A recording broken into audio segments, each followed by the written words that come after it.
Talked about if I want an Oculus or Vive experience, I'm going to shell out $300 plus I need a super powerful computer, at least initially, to drive the content. So in that respect, I understand it.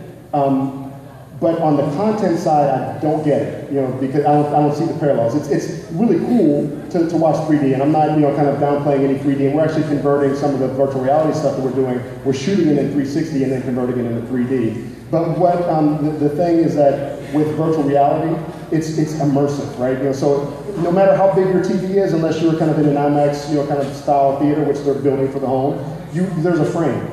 Right, and it's a 16 by 9 generally, and no matter what, I call it the frame monster. You're kind of stuck in that frame, and as soon as you see that black bar, you're taken out of the experience. You might lose yourself in the moment, from time to time, but if the phone rings or, you turn your head too far, there's your dog peeing on the carpet, right?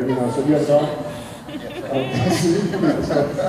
So that takes you out of the experience. With the kind of virtual reality, you're immersed in the experience, and you really can't get out. It's almost like the Matrix to a certain degree. I mean, you can kind of take the pill, whatever color it is, and emerge. But while you have that headset on, you're in that world, and so that's one of the differences. The other difference is because of the lack of the frame and because of the kind of the depth of the content and the immersive, when you kind of, no matter what your field of vision is, you're there. There's a sense of empathy that's created, because it's almost like you're in the same room. And it's one thing to see the director, how the director wants you to feel about someone. It's a totally different thing to experience it as you would in the same room. And so there's a sense of empathy that I think a lot of people are caught up in the kind of the coolness of the technology, but the empathy really is what's going to sell it and what's going to keep it going and make it not be 3D.